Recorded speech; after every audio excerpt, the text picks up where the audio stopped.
Hello, I am the real-life fake wizard. Ghosts of Yotei didn't flop, but it's not going to surpass Ghosts of Tsushima in units sold, at least not at the current trajectory it's on. This game has been filled with nothing but annoying controversy since its announcement.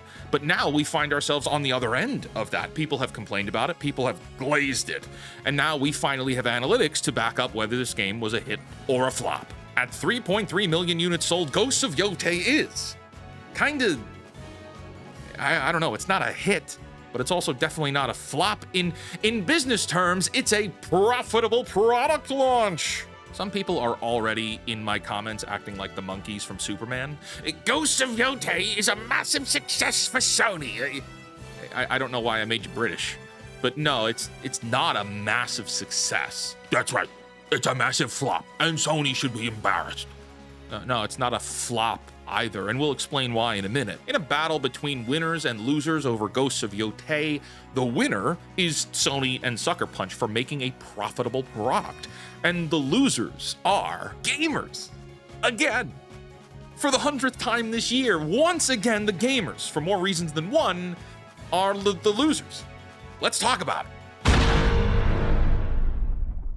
Hey, yo, dude, breaking news. I have a Discord server. You should join it. It's a community to talk about games, movies, and other projects that I'm working on. Go to fakewizard.com to get there. I'll see you there. This video is not going to be a discussion about the actual Ghosts of Yotei game. This is not a video review. We're not talking about the gameplay or the story.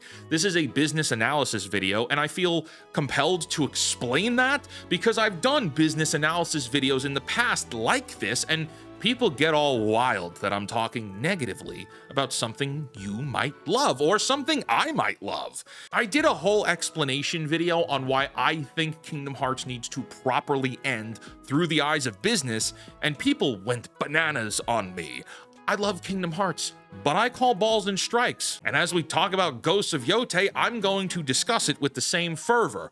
Ghosts 2, clearing 3.3 million units in 40 days, is great when you compare it to its budget, which, when including marketing costs, puts the budget close to $100 million. It was quoted that Ghosts 2 had a production budget similar to Ghosts 1, which was estimated to be close to $60 million. I'm rounding up an additional $40 million for extra development and a very expensive marketing campaign, and even then, Ghosts of Yotei has certainly broken even. But just because something clears its budget and becomes profitable doesn't immediately mean it's this glorified hit. In 2020, Ghosts of Tsushima cleared 2.4 million units worldwide in 3 days. By 118 days, it had cleared 5 million units. And as of September 2024, the lifetime sales on Ghost 1 is over 13 million units sold. Ghost of Tsushima is a glorified hit, and it deserves that title. If we look at this strictly on analytics, Ghosts of Yotei has broken even, but it's not going to clear the same number of units sold like Ghosts of Tsushima did. It's just not on track for that, and yes, there are a lot of factors involved. Ghosts of Tsushima launched in 2020. An exclusive to PlayStation 4 at a time where Sony had shipped roughly 112 million consoles. That means the maximum base of possible buyers was 112 million units to users. It sold 2.4 million units in 3 days and continued selling well, reaching 5 million units by the end of its 4th month. That puts it at a ridiculously powerful launch, and then a continuous sales rate averaging somewhere around 20,000 units a day until it hit 5 million. And even then, it still carries on to make 13 million units sold by the end of 2024, which is years later. But if we start to look at Ghosts of Yotei, the fact that it needed 32 days to do what Tsushima did basically in 3, that's not 20,000 units a day hold at all either. And yes, commenters, there are physical reasons for that, which are more than just marketing and word of mouth. Absolutely. In 2020, there were 112 million consoles available to be sold to. In 2025, there are 84 million consoles available to be sold to. That's a 25% less available consoles Yotei can be bought for. So is that a major reason why Ghosts 2 is selling a little less than Ghosts 1? I'm sure it's part of it, yes, but that's not the whole picture at all. In fact, I would reverse that around too. If Yotei was this big, incredible hit of a game, wouldn't people buy the console to play the game? That may sound like a crazy question, but the Switch 2 would beg to differ, where Nintendo is selling millions of consoles because people want access to these exclusive games. Do not tell me it's crazy to think people would buy a console to play one game. Mario Kart World immediately proves you wrong. As of today, and with the information available to us, Ghosts of Yotei is selling behind where Tsushima was selling. Some put it to the tune of 650,000 units behind. I can't find a reputable source for that exact number. So has this game broken even? Yes. Is it profitable? Yes. Is it growing the franchise in a positive direction? Not entirely. No. Every single video game that gets a sequel, the goal of that sequel is to sell more than the game before, both in dollars and in copies sold, especially when we consider that Ghosts of Tsushima was so big, Jin Sakai was turned into a mascot for PlayStation. Is Atsu from Ghosts of Yotei achieving mascot status? It doesn't appear so. There are 84 million PlayStation 5s out there. Ghosts of Yotei, only selling 3.3 million units, is only 4% of market penetration. Is 4% really a massive victory? Is 4 inches enough, ladies? And in an age where exclusivity is failing, can Sony afford a long-time play of losing another franchise to long-term obscurity? Of course, I'm being a little dramatic with that last line, but let's be absolutely real here. Sony is full of shit. Sony just claimed that they're happy with the sales of Ghosts 2, so it's meeting expectations, or so they say. But Final Fantasy 16 sold 3 million units in the first week. It was also a PS5 exclusive, and we were told that it did not meet expectations. Final Fantasy 16, with 3 million sales in 7 days, had underperformed. It had a budget similar to Ghosts of Yotei. If both games were pushing $100 million total, but one failed and one succeeded, where is the truth? Seems to be a very fine line. Who is lying? Is it everyone? Oh, wait a second. This actually gets better. The proper translation of the Final Fantasy 16 earnings report from Square Enix did not say that 16 was a failure at launch. Square Enix was upset the game didn't meet expectations over time. Well, that's exactly what I'm saying here with Yotei. The game may have sold enough early on, but it didn't have legs in the long run. Well, that ties in beautifully with everything I've been saying here. The game had a significant launch, a profitable launch even, but then didn't have the legs to sustain growth for the franchise. We can nitpick and fine-tune all the details till the end of time. I'm sure there are creators who will do just that, but when I look at the bogus controversies over this game and the pandering being done on both sides, it's exhausting. So I'd like to round out this video by doing a winners and losers of Ghosts of Yotei. I think that makes the most sense. Winner. Gamers who enjoyed playing this game. Congrats to you. You enjoyed it? I hope you got your money's worth. You are a winner. Winner. Sony and Sucker Punch. In the short term, you've successfully delivered a profitable product to the marketplace. You can report back to your shareholders your immediate success, as you already have. Winner. Sony shareholders. The company is delivering profits back to you. Winner.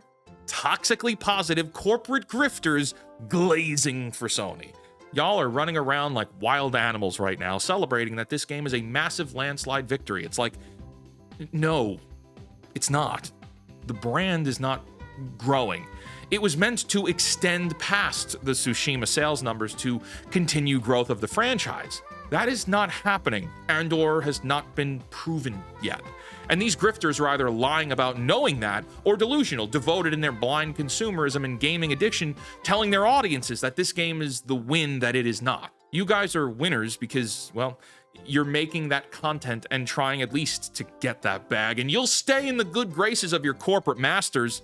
Maybe one day they'll sponsor you. Maybe, just one day, you'll be paid for your religious devotion to corporate consumerism. Winner. Super anti-woke grifters that said this game was not going to break even and would flop completely. Yes, they are winners too. And very similarly to the toxically positive corporate grifters glazing for Sony, the super anti-woke grifters are either lying to their audiences or are so delusional about what a win and loss looks like, they genuinely think 3.3 million units sold and $40 to $70 million in profit is somehow a complete loss. It's not a loss. I'm sorry I have to tell you this. That should be obvious. And telling your audience that this is bad is, again, delusional or dishonest. And so that brings us to the losers. The first loser is gamers that wanted a proper Ghosts of Tsushima 2. You didn't get it. I don't think they're ever going to make it. Although, if I was Sony right now, I would greenlight Tsushima 2 immediately, like right now. The coals are hot for this franchise. Yotei didn't match or beat Tsushima in sales as of yet, but this franchise is still warm and very much open to it. If you make another game with Jin Sakai right now, you'll get the people who bought Ghosts of Yotei and the Ghosts of Tsushima players that opted out of this Yotei game for one reason or another. It's a massive victory move, but unfortunately, until then, if that's what you were waiting on, you're a loser on this one. I'm sorry. Loser, and this is a kind of a big deal, Sony and their final hope for exclusivity. Yeah, I started to allude to this earlier on. When Nintendo puts out an exclusive game, even one that is as simple and as bare bones as Pokemon Legends ZA, it moves millions of units and millions of console units. The Switch 2 alone has sold gangbusters because they put out exclusive games people want. And Nintendo has always done this and done it well. I rip on Nintendo all the time, but the reason they have such brand loyalty is partly due to their exclusivity. Exclusivity is still a Nintendo virtue. Ghosts of Yotei was released to a player base of 84 million players exclusively, and only penetrated 4% of that market. That is not good enough, even if it is breaking even. Ghosts of Yotei cost less, yes, but other games don't. In fact, most games don't, and unless Sony can pull the budgets of all their franchises and games down to match Ghosts of Yotei's, it's going to be very hard to sustain 4% market penetration when you have a game that's more expensive to produce. The exclusivity factor is massive for Sony, and that's what seems to be at a loss. Loser, and this is the big one, the biggest kahuna, it's us, baby, the gamers, again, because we're stuck in this never-ending cycle of hype, controversy, and mid-tier sequels that don't quite live up to the originals in value delivered or quality desired. We deserve better. Gamers deserve better. You deserve better, and you should be telling yourself that you deserve better because you do. And we deserve better transparency too. I made this video after reading Sony's report. 3.3 million units sold, that's solid, but not explosive. Both the landslide victory and colossal failure takes missed the nuance and they missed the truth. Let's keep demanding real numbers directly from the companies. I will keep scrutinizing. Until next time, create, innovate, inspire others to do so as well, and for the love of God, cancel Disney Plus. Yeah. Peace out. Join my Discord server, fakewizard.com. I'll see you there. Bye.